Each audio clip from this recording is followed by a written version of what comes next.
Accessing library computer data.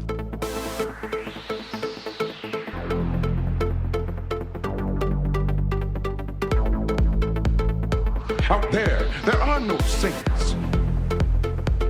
Just people. Hey everybody, welcome back to the show. We're continuing our coverage of Star Trek Deep Space Nine. Right now we're up to the episode called Hard Time. First aired on the 15th of April, 1996. It's the 19th episode of the fourth season. We're almost done with season 4. Time is flying by. It was a teleplay that goes to Robert Hewitt Wolfe. Story credit goes to Daniel Keyes Moran and Lynn Barker, directed by Alexander Singer. It's Singer's last directorial credit on this series. In this episode, convicted of espionage, Miles O'Brien is given the memories of 20 years in prison in a matter of hours. Returning to DS9, O'Brien finds he cannot shrug the memory of this awful experience or rid himself of the guilt he feels over the death of his cellmate. We're joined by Clay. Clay, how are you? I'm good. And before we start here, I just want to say something. We're covering hard times. And you don't know what hard times are, Daddy. Hard times are when the textile workers around this country are out of work.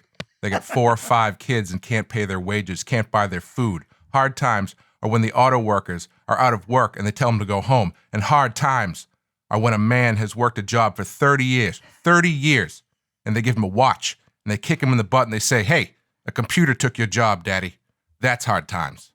That's hard times. And Ric Flair, you put hard times on this country by taking Dusty Rhodes out. That's hard times.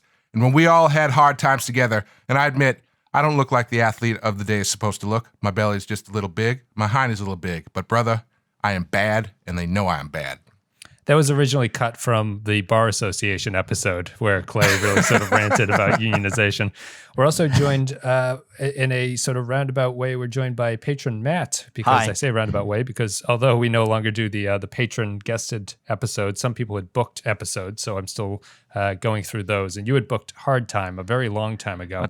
So how are you, Matt? I'm doing fine. By the way, Clay, we're management here, so that union stuff was several episodes ago.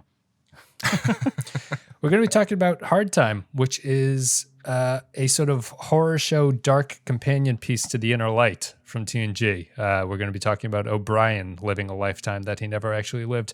We're going to take a break. We're going to play an audio clip. Me, Matt, and Clay are going to come back and break down Hard Time. What the hell did you say to him? I take it you talked to Captain Sisko. I talked to him all right.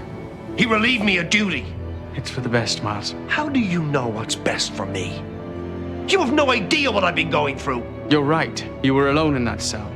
I wasn't there with you. I didn't see what they did to you. But I do know you suffered and that you're still suffering now, and I'm trying to help. I never asked for your help. You didn't need to ask. I'm your doctor and your friend. You should listen to him, Miles. He cares about you just like I did. Don't make the same mistake with him you did with me. All right, guys. So this is another O'Brien Must Suffer episode. It's kind of a famous one. It's well regarded, I guess would be the way. It's one that's always sort of brought up as a key moment in the O'Brien Must Suffer lineage of episodes. Clay, how do we want to sort of go into this one? You had mentioned before that O'Brien hadn't had a lot of episodes under his belt. He gets one here. And I think that the natural place to go from it, if you just want to start with your sort of general thoughts, is also how it is a fulfilling and a sort of like exploration of the side of Inner Light that we never saw. Inner Light is the TNG episode where Picard lives another life and then comes back after having lived with a life with a family on an alien planet.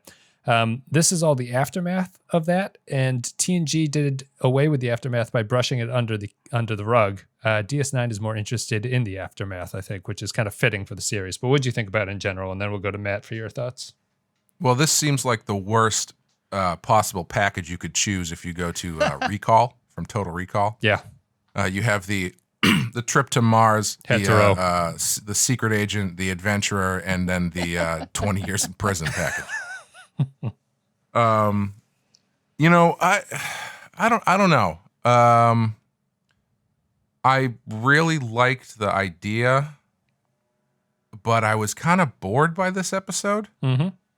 I like the concept. I don't know. I just didn't really find much of what they did with it really that interesting. And I don't know if that's a fault of the concept or just I don't know what it is. I mean, maybe I'm an outlier here. I don't know if this is a fan favorite or anything, but I like the concept. Yeah, I don't know what else to say at the moment. How do you feel about it? Matt, how do you feel? Well, I mean, it's 2 years before the feel-good prison film Shawshank Redemption. It's very dark and depressing, honestly, and having had to watch it several times for this, I was like, oh my God, just kill me at the end of it. It's just a very draining episode, and if I recall when I saw it originally, although it was very powerful, I just didn't think it was wonderful of an episode as in fun as some of the other episodes are. I think they were just concentrating on characters since they had just done Cisco or quote the Cisco, and now they're just picking on O'Brien next.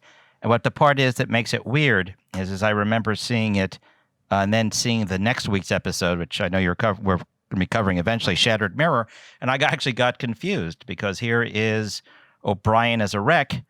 And then we see him sort of not as a wreck, and I thought maybe his PTSD reactivated until I realized that's a different type of episode, and actually it never comes back again. But so I'm kind of with Clay, although it's a good episode per se, it just is not as, I guess, a fun as an exciting episode, or it's just very depressing in a sense.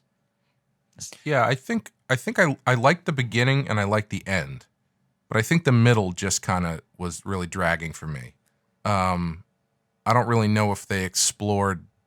Why is this not as good as the Inner Light? I agree with you both that it's not a great episode. I think it has one fatal flaw, which I'll get into. But I'm interested, Clay. Why do you think that Inner Light is always seen as like a top 5 TNG episode? It's a very very strong episode, which has a very similar concept. Why is Inner Light much better than this?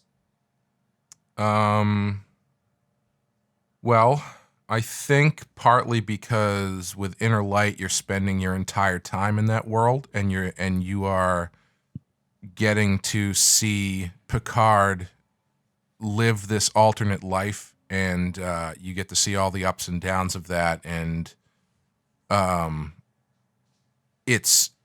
it's the kind of thing where it's a net positive of a life, and so when it's torn away from him, it's a you feel it a lot more. You feel you were there experiencing that stuff with Picard, so to tear that away, it feels that much more personal. This one is, I think first of all, I think it's tougher to connect with. Because not many people spend 20 years in prison and end up killing their cellmate, so that might be one of them. Isn't that marriage? But yeah, I think it's some of it might be because it's all in the same location, and you're not really seeing. I mean, like O'Brien's definitely getting awful stuff is happening, but it's just, I don't know. It's tougher to relate to, I think, than Inner Light. Well, I think Inner Light has a easier time of showing that time is passing as well, because they can age Picard and they can give him a family, and stuff can change between the jumps that you see. O'Brien just looks like he basically gets a beard and then it's over at the end of it. Like it's a tough time to sell. But Matt, I don't know if you had any thoughts about the Inner Light versus this. Well, yeah, I don't see it as an Inner Light. Inner Light is a positive, actually. It actually has hope in it, even though we all know they are dead at the end, and it's sad, but there's this message of hope, of possibility of going into the future, or at least it's saying that, hey, we were here. Here we're watching O'Brien being punished again. I think maybe the show hates the Irish, but I don't know why, but that's what it is. This is, to me, closer a kind of a combination of Frame of Mind, where Riker's in that insane asylum, and Inner Light combined. When you take the worst parts of Frame of Mind, or rather all the parts of Frame of Mind, and you kind of extend it towards the length of Inner Light, and you get this episode of Hard Time. So I think it is difficult to relate to because, I haven't been in jail. Although, as I was just joking while Clay was saying, like, isn't that what marriage is? But well, there's the. Did your bow tie spin after you said that? No, but I'm sure I'll be hit with something later. Well, here's the thing. Here's the thing about Hard Time. I think it is inner light because it's showing you both characters are walking away with the experience of a lifetime that they had not lived, but they feel that they've actually lived. And so when they come away with it, Picard is a positive, but it's still, you tore away everything from Picard that he wanted by the end of that, and he realizes that none of it is real. O'Brien is sort of difficult. He wants to get rid of the memories, but he knows that he can't get rid of the memories. And to me, the main problem with this one is the fact that Inner Light never felt like it fell into so much melodrama as this one does. And I think a lot of the really bad scenes in this episode are really, really heavy melodrama. And it's tough because I don't know how else you do the material that they're asking them to do, except have these sort of very emotional conversations where people are talking, Chief, I know you've gone through terrible, terrible things. Like it doesn't feel like it's out of place, but it comes across as sort of juvenile on some level. And it's funny because the series has managed to avoid all of this melodrama for so long that it's weird that it comes out in this one. And I don't know if it's just because of the material that they're doing. And I'm going to read that melodrama's definition is a sensational dramatic piece with exaggerated characters and exciting events intended to appeal to the emotions. And it's kind of what it is. I feel like it's really just playing on these emotions that I don't feel the episode is earning because I'm having a hard time relating to O'Brien's struggle. Yeah, well, I agree with that. Since you totally broke up there, I'm assuming, yes, it is difficult to relate to emotion on here with O'Brien. My main thing is that I just, every time I looked at it, I first saw the start of a cliche where they're saying, it was real to me, Major, ×2, because you have to say it twice on TV. It was difficult to relate inside every last level of this down. And with this short time period of television, I think the issue also comes down to how they have to show the strain in relationship. There is none of that time passage with like Picard, it's years. Cycles. Here it's minutes. It made it difficult to actually how's Clay deal with it. You mentioned you were sort of, or maybe you weren't missing O'Brien. You were saying that he's kind of a minor character, all things considered, in DS9 to this point. Does he work here? Is it a good place that they keep putting O'Brien through these sort of times of terrible troubles that he goes through? He had whispers, he had things like that, where his world is always being upended. I don't know if you had any thoughts about him and Cole Meany as an actor in this one. Yeah, well, I think probably yes. He's more of a side character, so I guess he's a little bit more expendable, but people still like him, so you can't do awful things to him. He's not even really a part of Starfleet, so who cares? Well, he is part of Starfleet. He's not an officer. Well, that's he's the true. unimportant. He's the unimportant side. Yeah, whatever he is. Yeah. I think Cole Meany plays this stuff pretty well because he's good at being kind of gruff and dour. But yeah, just to circle back, he's a very grumpy character, yeah. so it does suit that aspect. I think they've played up the grumpiness because he wasn't this way on TNG, obviously, where he wasn't really a character at all. But he's comes across as more of a grumpy personality. So does that mean that Yeah. Keiko beats him during the commercials? Because we've raised that before. You guys have raised it before. Maybe that's why he's grumpy. Well, I thought this is actually an effective Keiko, an effective O'Brien family episode. I thought she was actually good in this. Yeah. Yeah. But it kind of makes you go, how hard do you think he was? I guess it's a be careful what you wish for episode, right? Because he got taken away from he was sick of Keiko after not seeing her for a year in the last episode, and now he's been gone for 20 years in his mind, and all of a sudden he's like, oh boy. Even there, he's like not super psyched to see her when he gets back. I know he does. They barely hug. They barely do anything. He gets back and he's like, oh, you're still pregnant. Yeah, it sounds like a regular work week. But it's also, he's also not super psyched to see his boyfriend, Bashir. So there's that. He's really taking it badly then. Well, they have a... Well, I think, I was just going to say, I think part of what's tough about this episode is that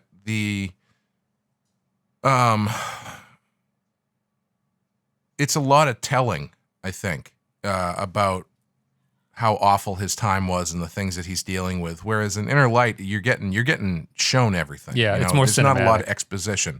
Yeah, there's no exposition. You're just getting the actual ins and outs of what actually is going on with Picard. And this one, like you were saying, it's a lot of melodramatic, sitting together, having a discussion, and then O'Brien kind of being like, I don't want to talk about it. You wouldn't understand.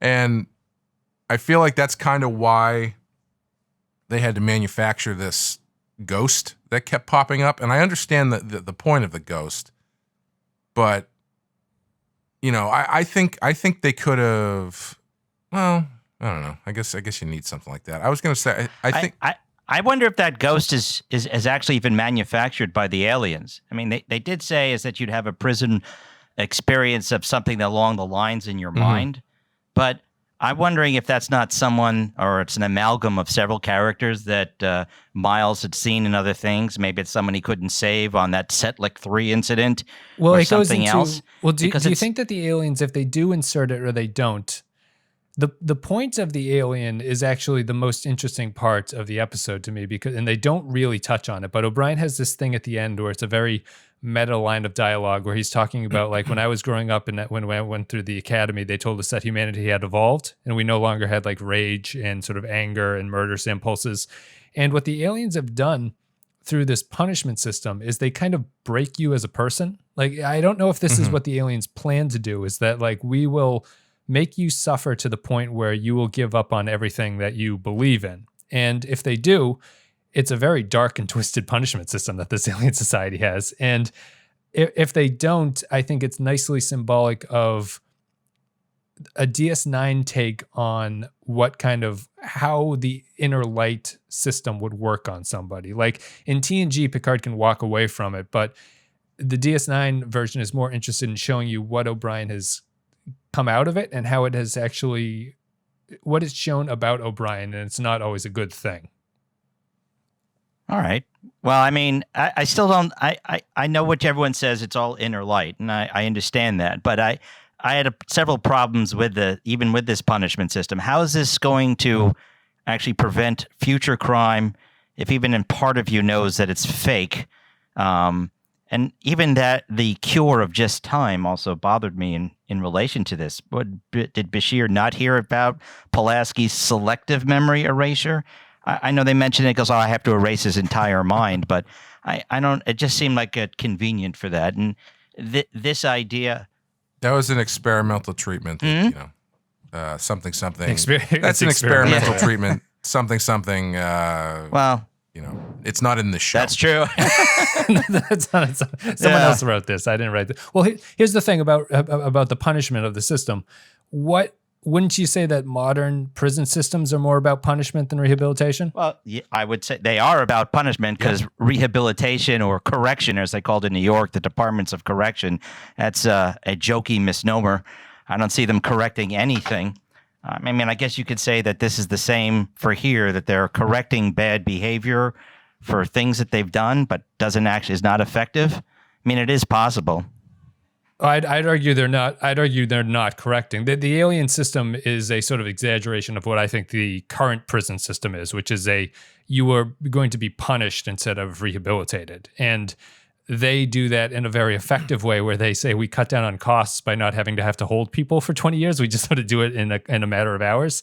And I think that's really interesting. But O'Brien's takeaway from it is the sort of, what happens to O'Brien is sort of a criticism of the prison system in itself. He's not really rehabilitated. He's just been sort of hammered down by more problems than fixing anything. It shows how broken that corrections facilities process is, and which is kind of the modern day Trek social commentary. But Clay, you haven't said anything in a while. Do you have anything to say on that?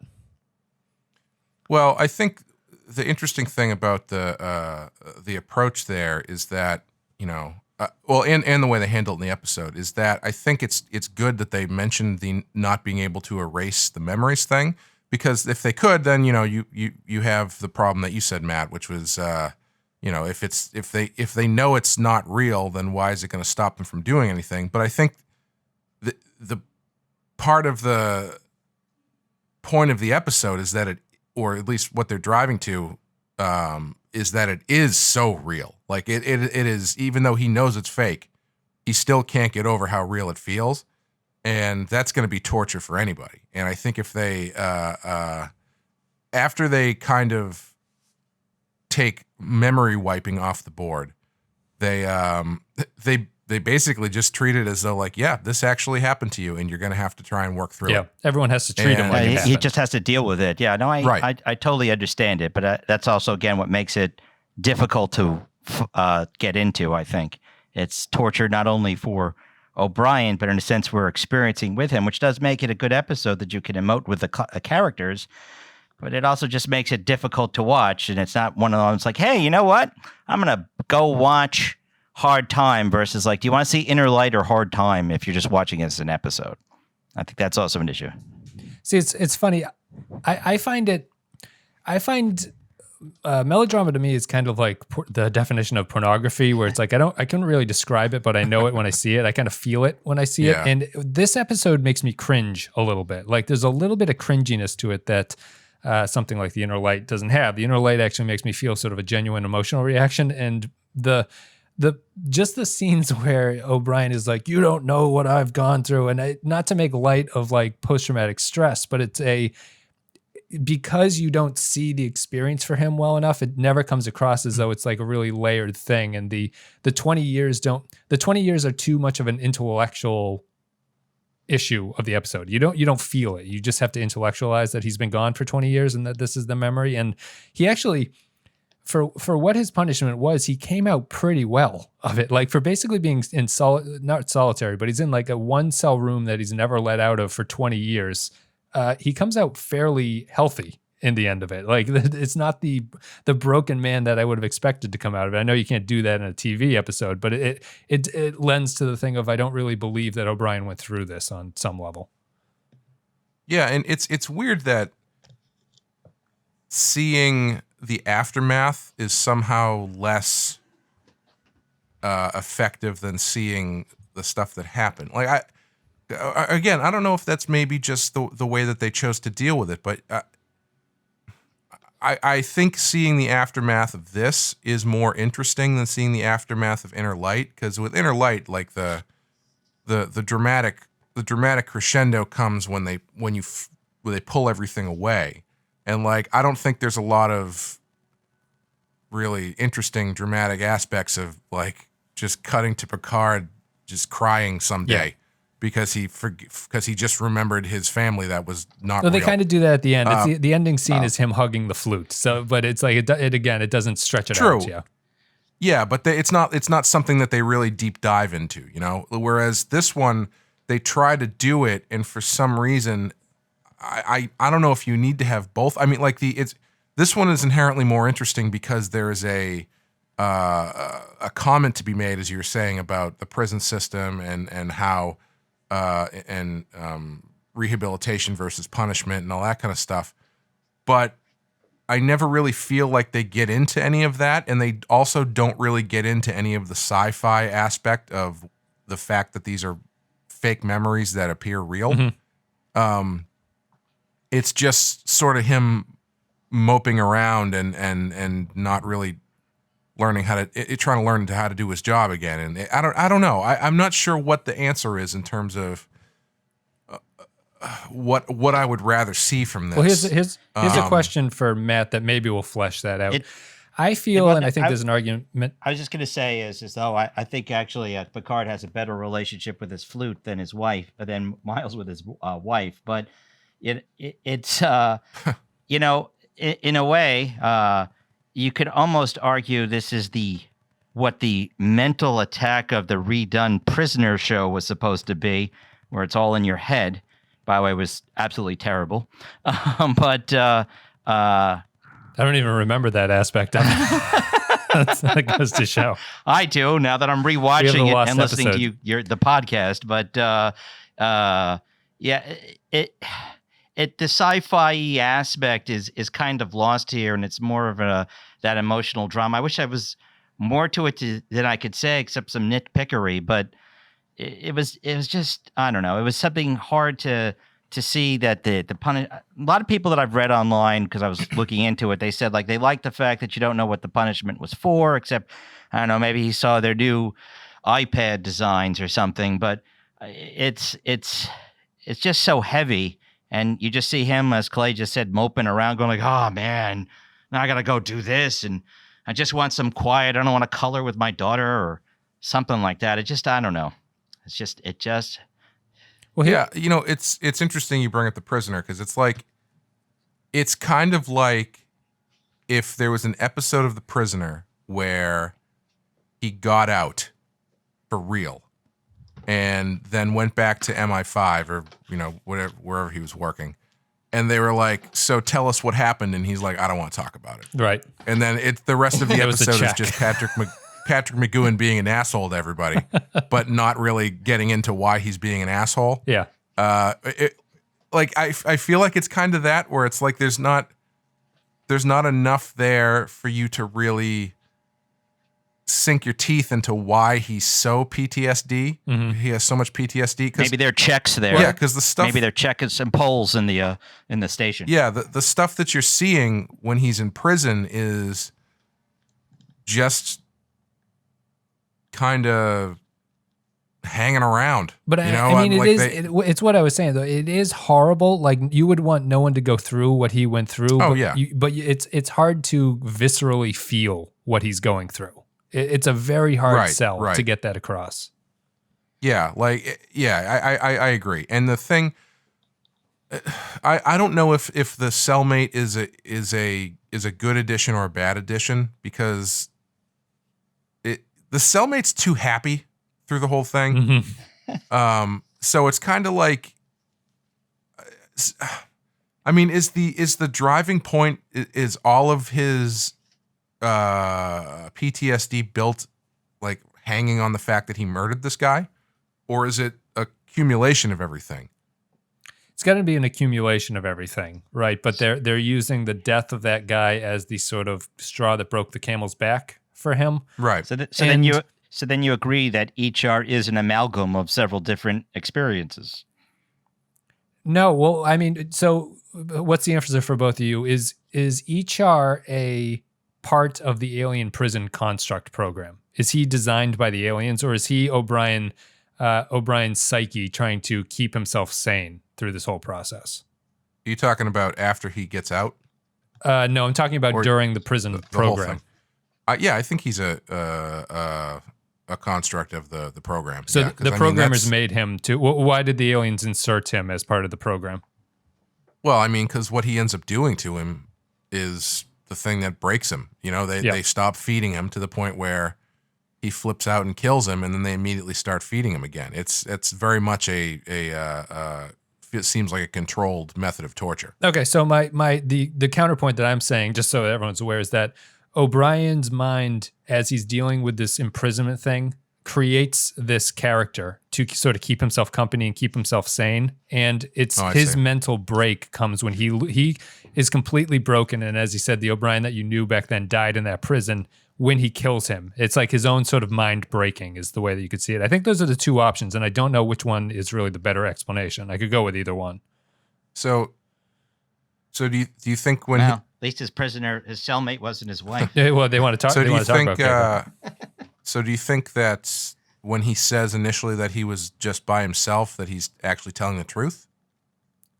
I think that would be that you could interpret that as that way. Yeah, you could interpret by him saying, does he show up at the beginning? I don't remember when they introduced that alien. Is he there at the start when they throw him in? He is, right? Yes, okay. He is. So maybe that goes against that case, I guess. If he's there and he never creates him. I don't know if there's enough meat there to back that up, or I should say, not enough references there to that possibly being the case. Okay. And if it is, it's very subtle. Okay. So I guess that you've convinced me that he's part of the alien programming there. So it's the aliens insert him to cause O'Brien to sort of break down as a human, and that's the whole thing. And at that point, the reality of the programming, as opposed to it just being memories, is that O'Brien lives with this guy for the rest of his, he lives with him until he can sort of fix his stress problem, and then he goes away once he's cured himself of the guilt and everything. But I feel the episode would be supremely lacking if that character didn't exist. But what Matt, what did you think? Would you rather have that character or not have him in here? I still don't think it exists, and I only think it's a portion of the alien program. I honestly think it's just a... Well, I just mean in terms of existing in the episode. Like, whether if you wrote this character into the episode or took him out. I think it's necessary to have something in there to build up that guilt that he's feeling over something, because just him sitting in a room, not using a toilet and sitting on dirt, I don't think would be as punishment inducing. So I think I agree in the sense that that's part of this program in there. Most of it's made by him, but I think you need to have that in there so you're not just having like that cartoon of O'Brien standing at the transporter controls all by himself all the time. Otherwise, you have no interaction, and he's just going around going, yeah, man, I've seen some things, and it's bad. You need to have something there. You know, honestly, as I'm thinking about it now, I wonder if it wouldn't be more effective if you didn't see any of the prison stuff at all. Interesting. If you just see him getting back and you're given the setup that, you know, he's been under this thing that makes him feel like he's been in prison, in this awful prison for 20 years. And then you see his PTSD and you see how that manifests, and you see him lashing out at people, and you see this struggle with what is which is not a real memory, which is a real memory but not a real event, not a real place. Yeah. I wonder if that wouldn't be more effective, because that way you are completely imprinting on him what you think happened. You know what I'm thinking? I might not go that. I like what you're saying. I might not go whole hog on there. I could see something like, you know, the movie Fire in the Sky? Yeah.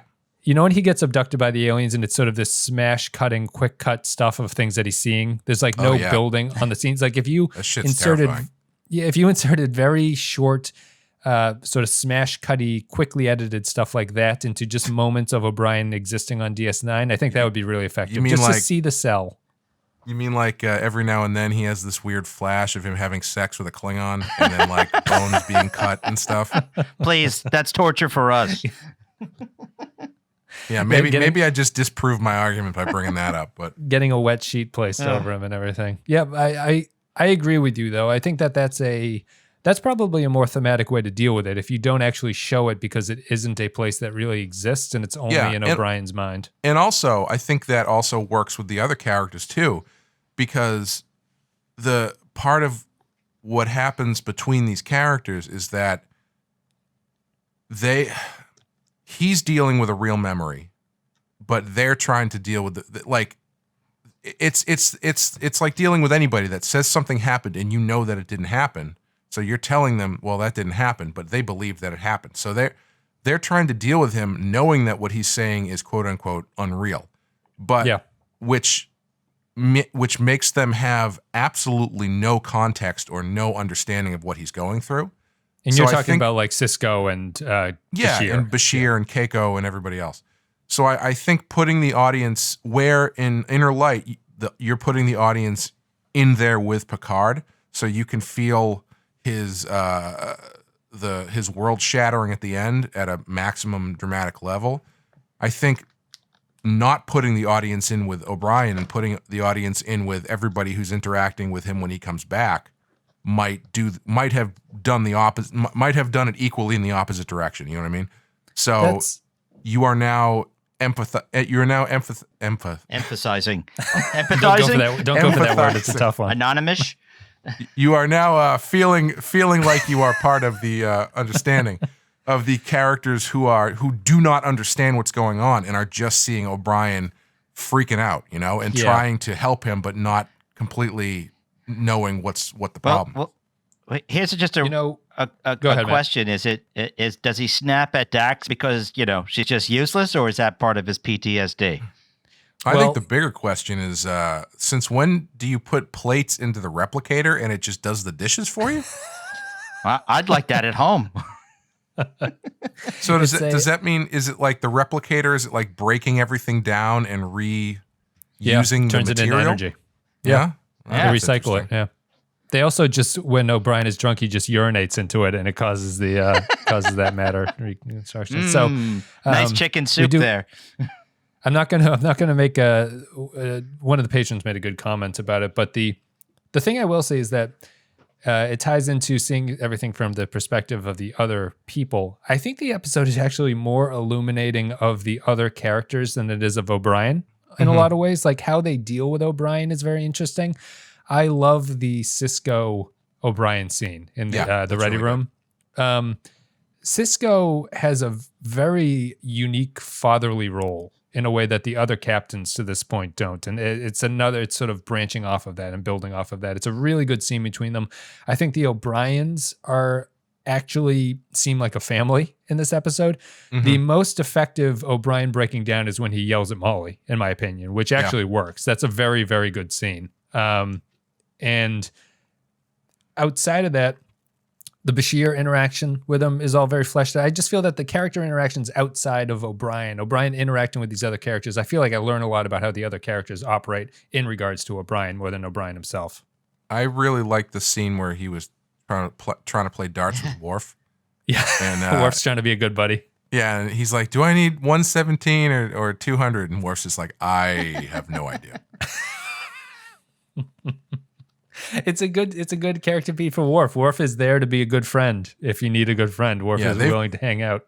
I think a couple things they've been doing the last few episodes pretty well is they've been using Worf in like these little accent points very well. And also, I feel like every scene that we've had with Cisco for the past like 3 or 4 episodes has been like one of those ready room scenes where he's like just having a conversation that is either like this, where he's telling someone they gotta suck it up and get back to work, or like some variation of this ready room scene. It feels like that's all he's been doing for the past few episodes. Well, yeah, because he's a hard ass. That's the thing that makes Cisco more popular than the other captains. I think he goes, I care about you. Now cut your crap and get back to this therapy, or I'll beat the crap out of you. So I think it needed to be said, and it kind of fits to a more, I would presume, a more military-ish type of attitude, which Starfleet actually is, or even in a workplace environment, it's the tough love I would assert might have to be given if someone is, let's say, dealing with these issues. Like, you need to go to therapy of some sort of whatever issue you're dealing with, or face the consequences, which could be termination or something like that. So I think Cisco, the characterization, although it's only for 2 minutes, or acting for 2 minutes, I would say it's actually well shown here. And I just wanted to add that I agree with you that the other characters don't know how to deal with him, but I actually kind of like the fact that Bashir was sort of trying to give him space, because that's his best buddy, or at least it looked like it to me, because of their odd relationship, I guess.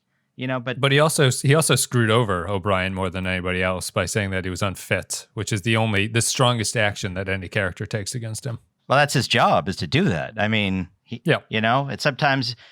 It's unfortunately, I've even said it, and it's my job. I have to do this. It's just what you got to do sometimes, and it doesn't mean anything about friendship or anything else when it comes to the safety of people in the crew or on the ship, or even in your office. You need to make sure that everything is running kind of well. Yeah. Do we have anything else that we want to say about this one, or are we pretty much? I mean, I do like I mentioned it earlier, I like the ending thing about O'Brien realizing that he's been broken, and sort of like how far he's fallen through this whole thing. But I don't like the suicide by phaser. I don't like any aspect of that. Is there a darker scene in any Star Trek show up to this point than O'Brien putting a phaser under his chin? And also, I kind of wish that like Riker would pop his head in and be like, "Start on level 1" and just work your way up. Well, here's my problem with the phaser scene. So many of the little bits around it are terrible. Like, are you telling me that their phasers, to get it from 1 to 16, they have to hit it 16 times up? Like that seems very inefficient. There should be some sort of like wheel or something, or dial that you could just like an iPod wheel. They should just like turn the thing around with that little noise. But the other thing is that these military-grade weapons are housed in foam on the wall. Like they sit in a foam little holder in the case, and it just strikes me as very funny. It's space foam. Yes. It's man. very, It's very sad. hyper dense, extra protective, and it's actually explosion resistant. So if the phaser blows up on the inside, it doesn't hurt anybody, but you also can't shoot through it to get to it. So now who's the idiot, Wes? Well, that's very thematic for O'Brien's soul blowing up on the inside in this episode. I guess we're done, though. We're going to take a break. We're going to play an audio clip. Me, Clay, and Matt are going to come back. I just want to say I appreciate... How dare you interrupt me? Oh, I'm sorry. Wes, sorry, Wes, this is don't the shoot me. last time you will be on this show. I think it is. I just want to say, Clay, I'm glad you mentioned that thing with Riker, because that was the first thing that got me into the Pensky file, first of all. So I feel full circle now. And the other thing I just wanted to mention, because my computer cycle is making me cut out, is that the only thing that really just drags me down on this is that this is one of those episodes and we'll never hear of it again. That's what I was saying in the beginning. But sorry to interrupt, Wes. Go ahead. No problem. You could have saved that for the final thoughts, Matt, but we'll go ahead. I'm just kidding. We're going to take a break. Don't you listen to the show? Don't you know the format? We're going to take a break. I'm going to play an audio clip. Me, Clay, and Matt are going to read some patron thoughts, and then we're going to have our final thoughts, and then we're going to call it a day. The worst part of it was, the next day, the guards began feeding me again. I killed him for nothing. For a scrap of bread he was going to share with me. But it was a mistake. You didn't mean it. I meant it. I wanted him to die. I keep telling myself, it doesn't matter. It wasn't real. But that's a lie. If it had been real, if it had been you instead of him, it wouldn't have made any difference. He was my best friend, and I murdered him. When we were growing up, they used to tell us humanity had evolved. That mankind had outgrown hate and rage. But when it came down to it, when I had the chance to show that no matter what anyone did to me, I was still an evolved human being, I failed. I repaid kindness with blood. I was no better than an animal. All right, everybody. Welcome back. We're going to read some patron thoughts. There's only a couple for this one, which is surprising. The episodes that people comment on are always surprising to me.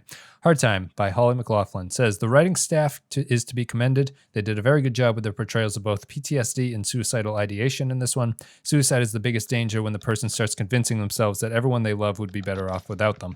The acting job from Cole Meany makes me cry. This is one of the better O'Brien Must Suffer episodes. Stephen Cobb says, hard time. Love the concepts. Appreciated the portrayal of PTSD in a very visceral and graphic way. Next comments is further down here. Kyle Barrett says, hard time. The episode is like a depressing companion piece to The Inner Light. The TNG episode focused on the actual sci-fi idea, while DS9 deals with the aftermath and the personal toll such an event would have on someone. And it works completely. Cole Meany is fantastic and was clearly educated at the Harrison Ford School of shouting while pointing.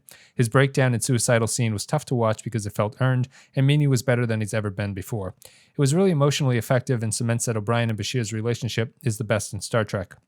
Also, after having a fairly useless therapist on the Enterprise and TNG, it's interesting that they bring up the role on DS9. With the more defined character arcs and darker subject matter of DS9, do you think a therapist, either as a recurring character or as a main character, would have been an asset to the show? We can take a quick break because I thought that was interesting, but what do you think, Clay? Would you have wanted a therapist on DS9? I don't know. Or is Quark just the worst therapist? Is Quark the worst Case Guinan situation that you can have? Yeah, I mean, the therapist character on TNG was so much wet cardboard that they had to create Guinan to actually have somebody to talk to. Yeah. So I don't know. I think a character whose only role is that would be superfluous in this series. I agree, considering that I called Troy useless through most of the episodes. Actually, it's my wife's name for her. I don't think what we're going to call DS9 therapy channel. It just, I don't know. I agree. We don't need an extra character like that. And where's Guinan where you need her? She'd be a good bartender here. I'd probably say the same. I think that the reason Guinan works is just because she's a better written character than Troy. Yeah. It's not that you need a therapist as a role, but you just need characters who interact with each other in a believable way. And I think that Bashir and O'Brien they're not therapists, but they interact with each other in a way that highlights the problem in a way that Troy, the writing for Troy really failed, or it was very not understanding of what the emotion of the scene was supposed to be. That being said, though, go ahead. It would be kind of interesting to do a Star Trek show where, I believe that there is probably a therapist or some sort of mental health, professional on board, DS9, and probably in most ships or whatever. So it might be kind of interesting to do an inversion in some other series where the doctor character actually is a mental health doctor. So like it also is also in sick bay, just like the office off the main office of sick bay or something like that. In the sick bay HMO or whatever. That might be kind of interesting, because then if you're gonna do it and you're gonna commit to it, and you have the character who is the doctor, but not a physical doctor, but a mental doctor, that could be kind of cool. Yeah, it's like in treatment, kind of Star Trek version. I would actually kind of enjoy that. You mean kind of like having like a Frasier there, like off the Brittain, he's there and he goes, "Good evening, DS9, I'm listening," that type of thing? Yeah, why not? Like Michael Batsmith or whatever that guy's Kyle's going to correct me, but whatever that captain of that ship was in Cause and Effect. They keep shifting around who the Vulcan-like character is. You've got Spock, and then you've got Data, and then I don't really know who it would be. Who's the Vulcan-like Spock-like character in DS9? Would it be Odo? It's Odo, yeah. Well, yeah, we have to get a new one. And then in Voyager, it's kind of the Doctor, because he's like he's kind of the fake. Doctor is kind of half Data, half Spock. Yep. So it might be interesting. Yeah, you have like a Vulcan therapist or something like that. Might be kind of cool. A Vulcan therapist might actually work on the animated comedy series. I think there's a lot of comedy I think you could pull out of an unemotional Vulcan doing some therapy. Yeah. Neil Brennan Your says, fears are illogical. Neil Brennan says, this is the last comment. If this episode is just a strong 3, and it is for me, why am I getting emotional at the end? Is it because bearded O'Brien looks like Mick Foley?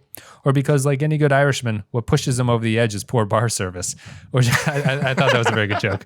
Or just because somehow Meany and Siddig have made the O'Brien-Bashir friendship really work? It's a good question. Why? What's the most emotional aspect of this episode for you guys? If anything works. For me, it's the O'Brien family. They actually, when O'Brien yells at Molly, and then the sort of reconciliation they have at the end is a redemption of a poorly written relationship that the show has, and I think that the episode makes that work. Yeah, I would agree with that. I was actually thinking as you were talking about it, or one of the comments was talking about the relationship between Bashir and O'Brien and all that kind of stuff. Do you feel like that scene at the end maybe should have been Keiko instead of Bashir, or do you think it doesn't really matter? I always think it should be. I don't know if she's the right actress to write those scenes for them, I think and that's they really the problem. push it. Yeah. But thematically, it feels like maybe Keiko should be the catalyst in that scene, or something like that. Because you would think that they have the most personal relationship on the station, and given the situation that she would be the one to kind of pull him back, but I guess not. No, not on this show. But I 100% agree with you, Matt. Did you have any thoughts about that? No, I think the best scenes also are with Keiko and O'Brien, but I like having both of them there. I guess you would say it's both of Miles' wives walking down the hallway, in a sense. I thought that was the most powerful scenes was with Keiko, even though, as we've often said before, that their relationship is not written by married people. It's just it just doesn't feel that way. Although this is the closest to it, because unfortunately I'm familiar with that anger look of death from someone else in my household, who she will remain nameless for not for long though. But I just thought at the end it was. It's good. Just the writing.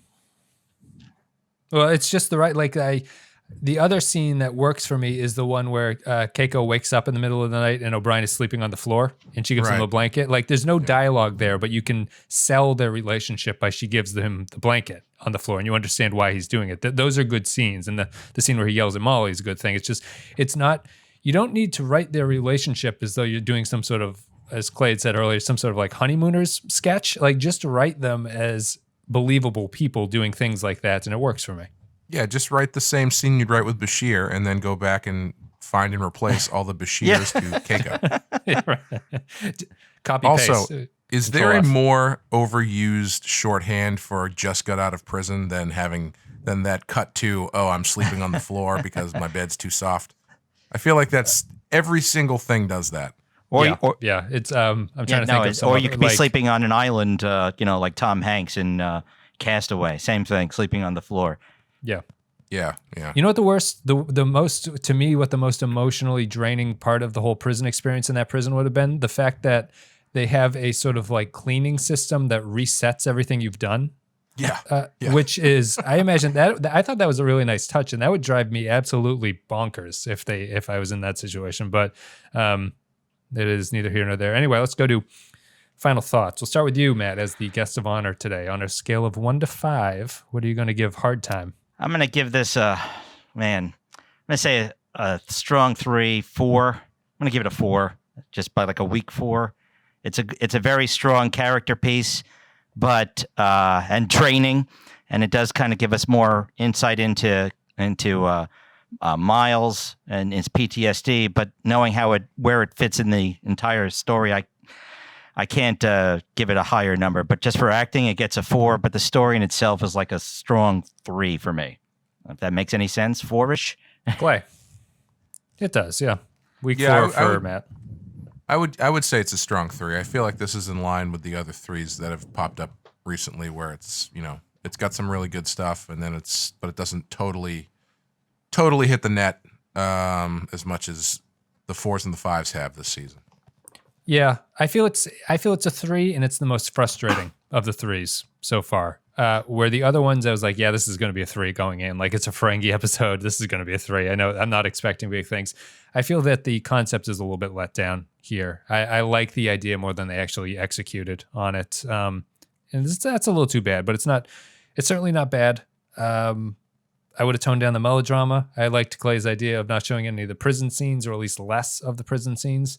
And maybe just get rid of the horrible suicide by phaser thing. I just don't think that worked for me. And then you might have had something at that point. Everybody knows if you're going to kill yourself on a spaceship, you do it by sucking yourself out of the airlock. Yes, it's a much better way to do it in this that sort of setting. There's something more dramatic about that than the phaser just looks cheesy if you're holding it and not a actiony phase. It did. I did think it looked like Bashir walked in on him while he was having a hard time shaving. It looked like an electric shaver that had just got stuck on something on his face.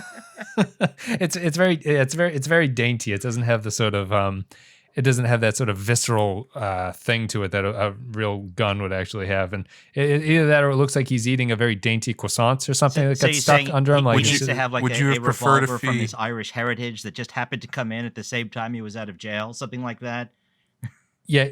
He needs Sean Aloysius's revolver while he was defending the Would you have preferred Union. if he had been trying to pull the trigger on a phaser rifle with his toe or something like that? Anytime that they can reference Kurt Cobain, I think is a good thing for this series to do. And if they had said R.I.P. Kurt Cobain at the very end, I would have appreciated it too. That's about it. So post your conspiracy theories about post your conspiracy theories about Cobain's death down below, and we're going to call this a day. What'd you say, Clay? And Worf is over there if he were a real man, he would hang himself by standing on a very slowly melting block of ice, like the guy from Joy Division. That's my favorite Mind Trap question too. Do people remember that game, Mind Trap? The sort of mysteries on cards. No. Anyway, we're gonna call it. We're gonna call it a day right there. Matt, thank you very much for coming on. Thanks. It's been a privilege and an honor to serve with you guys in prison. Yeah, thank you very much for supporting the show. Thank you, everyone, for supporting the show. If you want to do all the stuff and you want to follow the show everywhere, you go to all the Facebook and Twitter and links and Discord links. They're in the video description in the podcast blurb. If you want to support the show, on a real I can't think of a good word to say, a real appreciated level, you go to patreon.com/the Pensky File. You give a couple dollars a month, you get extra stuff. We just did Night of the Living Dead, was our last podcast that we did. But there's about 36 podcasts up there now because we've been doing it for a few years. And so if you want extra stuff, there's a whole bunch of stuff there that you can get to. And outside Even of I'm that, sick of me at this point. I know, really. It's what else can we say about these things? We don't like this. We do like that. I was talking to a mutual friend of ours the other day, and he'd been listening to the podcasts lately, and he was like, "Yeah, it's getting kind of weird because I've started saying to my wife, you know, I was talking to Clay, and he was saying the other day, and she was like, honey, you haven't seen Clay in like a week. You've just been listening to the podcast." He was talking to like, HR. The Clay and HR makeup is just like, I saw him there. I know that's the problem with it. We're talking. That's how I feel about some. I always other podcasts that I listen to quite a bit, I feel like I have a very personal relationship, even though I've never interacted with the people who run the show whatsoever. It's a very weird thing that happens to you. Yeah, Pensky Con. That's right. We'll get this convention going. I will. Yeah, charge. so we can have those weird feelings in person and be really awkward the whole time. I don't like touching people, so don't try to shake my goddamn hand, people. Get away from me. I'm like Donald Trump of podcasting. All right, so let's, what else am I going to do here? I am going to say support the show on patreon.com. Thank you very much for doing that. Clay, do you have anything you want to say? No, I think I was actually incorrect. I thought Poser 3 came out on Halloween, but I think it comes out next week, so I don't know what day in the future we are right now, but check your This check is coming your store. out tomorrow. Okay, Yes, it's Monday. check your store. Check your store on Wednesday. It should probably be up. Matt, did you have anything you want to say? Now, as I was just said, since I rudely interrupted you, sorry again. Clay, thanks again for referencing that horrible episode with Riker turning the phaser up to 11, because that really made me laugh, and that's why I even try and get to say it to you when I type in my comments on YouTube or on Discord. But thanks again for having me. It's always been a lot of fun, and hope one day you could change your mind again and get us to do it, and even change your mind about allowing your child to see Babylon 5 or other shows.